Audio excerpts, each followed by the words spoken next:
lackadaisical play due to, was it the lengthy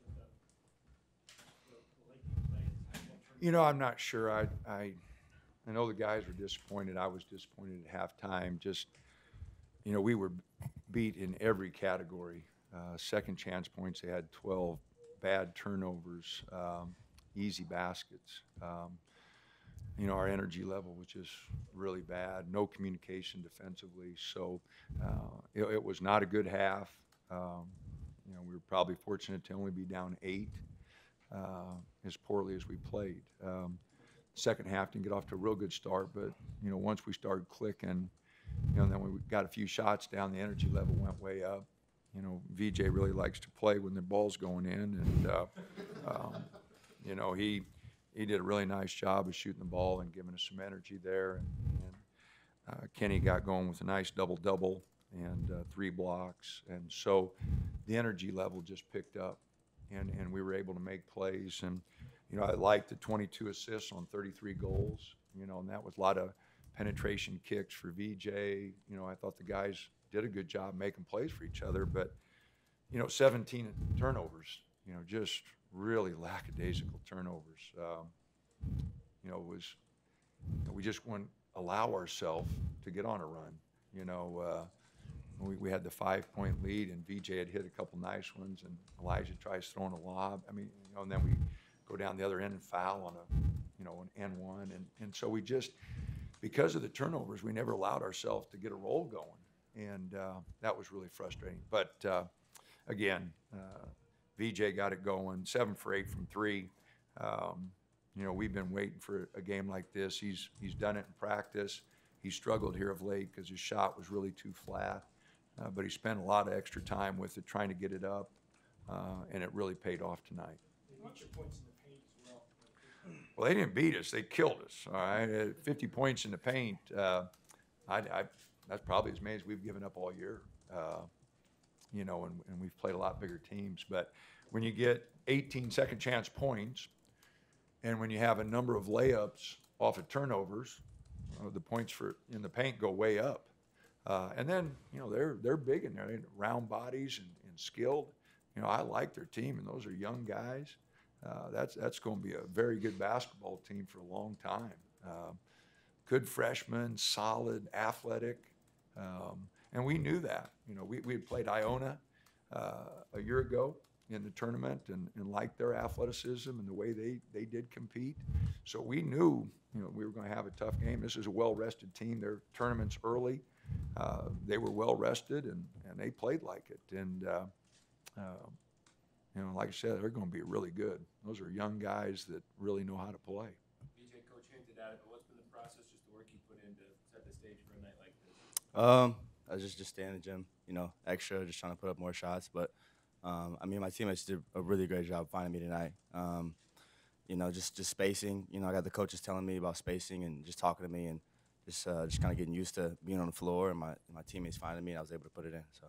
BJ, first one, Dana mentioned working on a shot that was a little flat. Can you kind of take me through a little bit of like what you've been tinkering with? It's just with my shot being flat, just not really bending my knees and being straight up. So, the shot's coming from my arms instead of my legs, and coach has just been on me just, every day and just watching my shot and just trying to help me get it up, really. When the first one and the second one go down, you start to feel a little something? Yeah, a little bit, but just trying to stay focused. Just in the game, you hit shots, but, you got to go back on the other end and get stops, and that's what I'm really, really trying to focus on is the other end. So. Did they feel like the defense got the offense going in the second half? Well, we had some transition baskets. I've been yelling at these guys about running the floor. We did a very poor job in Vegas. We didn't get any transition points except for the second half against Utah. The whole Washington State game, we walked up, ball up the floor, pounded it. First half against Utah, same thing. The only transition points we got were in the second half against Utah, and then didn't get any against USC until late. So, we're much better when we run, and get the ball moving. And the second half, the defense allowed us to do that. We got some steals and kicked it ahead.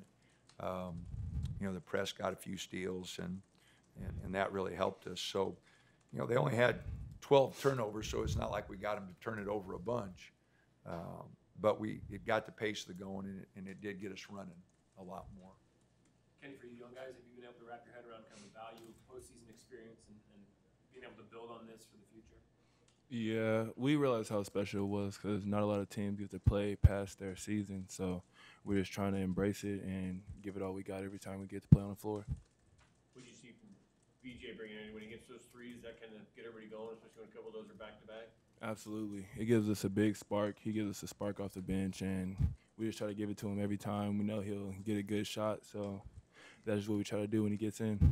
Coach, would Peyton Pritchard seem to take over driving the hoop? I think that was a pretty big key of the turnaround. Yeah, they don't block a lot of shots, and we did get to the rim, a number of times, and that was a big, as soon as we hit a few threes and they were pushed out on our three-point shooters, and it really opened up the lane.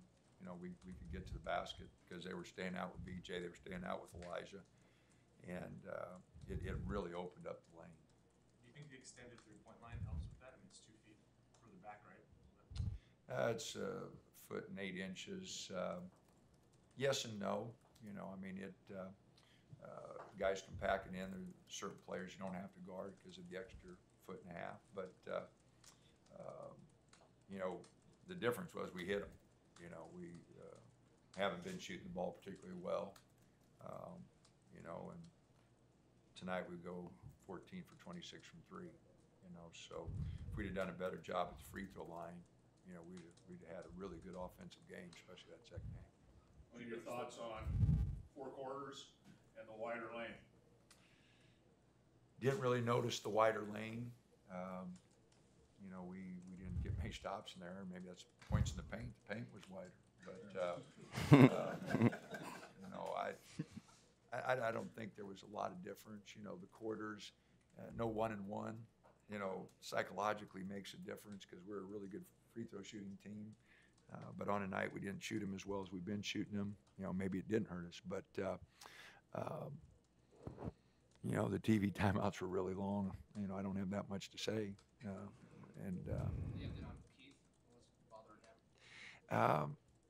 He in the tournament, what was it, the second game when we were pressing Utah, he hit and kind of messed up his hip. So, and he really struggled against USC with it, and tried to go against USC. He got mad at me when I took him out, but he just wasn't able to move, and he really tried to rehab the last couple of days, getting ready to go. And he tried to go at shoot around today, and he just couldn't go. Think he'll go next game? It's those hips are tricky. Really hard to move if it hurts. Hip pointers. Anything in the hips there. So. I hope so because he, in the press has really been effective here lately. So, I hope he's ready to go. I don't know when we'll play. I think Friday through Monday are the next dates that we possibly could play. Marquette and Harvard play tomorrow night, so we probably won't find out anything until either real late tomorrow or Thursday. Kenny, you look pretty amazed as the rest of us might have about technical. I don't know if you can talk about what happened. No idea. Well, you know what happened. He accidentally kicked him, and any kind of, it's like when you accidentally throw an elbow if you hit him. Just one of those things, excessive contact. So even if it's an accident, they can give you a flagrant one. TJ, would you take a day or two to look at the longer three-point line? Did you work there on that yesterday, or was it just kind of notice any difference with the? I mean, no, we just showed up to practice and there was a white line right there. It was farther back, so it's like, oh, okay, and just went into practice and then started shooting from back there, and they were going in. So. Feel more comfortable shooting longer threes? Does that help at all? Nah, it's just basketball. I'm just shooting. 3-minute breaks in between TV timeouts. Does that maybe allow you to play less guys because there's more rest for them? That's always been the thought in the NCAA tournament and that when you got those long TV timeouts that guys can get rest. And, when we were pressing, it really helped us. Guys had a long time out there. But, tonight, VJ got a lot more minutes because, you know, he gave up a couple easy baskets in the first half. You know, and then he, you know, got it going. And I don't know, second half he didn't give any baskets. He didn't get a loose ball that he should have got. I remember that. And didn't get inside on a couple rebounds. But defensively, you know, first half he gave up some buckets that I got on him about. And then the second half, I thought he did a much better job defensively. And again, you know, that shot goes in and your energy level goes up and you guard better. You know, it's human nature. And freshmen usually have a much bigger problem as you go on in your career. That usually is not such a big deal. You know, you play even if the ball's not going in the head. But as freshmen, you got to really fight it, you know, because you know, your whole energy level goes by if you're hitting shots or not. And you just can't play that way because the ball's not going to go in every night. And so on those nights you're not shooting it well, you got to find a way to help your team in another way. You got to really guard. You got to turn up the other areas, not feel sorry for yourself and not guard and not rebound. That ball's not going in. You got to find a way to help your team. And freshmen are usually the ones that fight it the most. And then as you go on in your career, you usually figure that out. Get Creighton or K-State in your bracket? You know, that's you know, I spent 16 years at Creighton, so you know, that's who I'm pulling for. I like K-State. Really like Bill Snyder and the football team. I follow them really close. But no, I'm pulling for Creighton hard. So. You know, was there any disappointment that you saw in not making the NCAA? Absolutely. No. After the ball game, we didn't play well against USC. I mean, our locker room, you know, there wasn't anybody smiling. You know, they were down. You know, we knew we had one shot, and we just didn't get it done. We didn't play good. We didn't play smart, and so they didn't feel good. And so we had Saturday and Sunday off, and we got together Monday and practice didn't start off really well, but it did finish well. They picked it up as we went along, but it sure didn't start out as a bundle of fire. And you know, we came back last night and watched film and went over the scouting report, and you know, it's not the same. You know, you prepare all year, you talk all year about making the NCAA tournament. And you don't make it, it's just like a football team. You know, you want to be in a major bowl. You know, and you go to Las Vegas Bowl. You know, it's just not the same thing. You know, as much as you try to, it's just not. And so, but if you love the game, if you want to compete, and you got Oregon on your chest, we hope like heck that you'll play. And so, you know, it is what it is. We didn't get it done during the season. We weren't tough enough early. We weren't tough enough late to finish games. And we got nobody to blame but ourselves. And so now we just got to make the best of this. And then we got work like heck in the off season. You know, it goes back to when we went to NIT 6 years ago. We had E.J. Singler and all those guys, Johnny Lloyd and all those guys that were coming back in the gym all the time. And we went to the Sweet 16 the next year. And then we had the 2 years where we only won one game in the tournament. And Dylan Brooks and Jordan Bell and Casey Benson and Tyler Dorth, those guys were in the gym all the time. That's why I think Dylan had so many foot problems, because he never would take a day off. And those guys were always in the gym. And that enabled us to have good teams. It wasn't anything the coaches did. It was those guys working their tails off in the off season, and they got better. I mean, Dylan Brooks got better.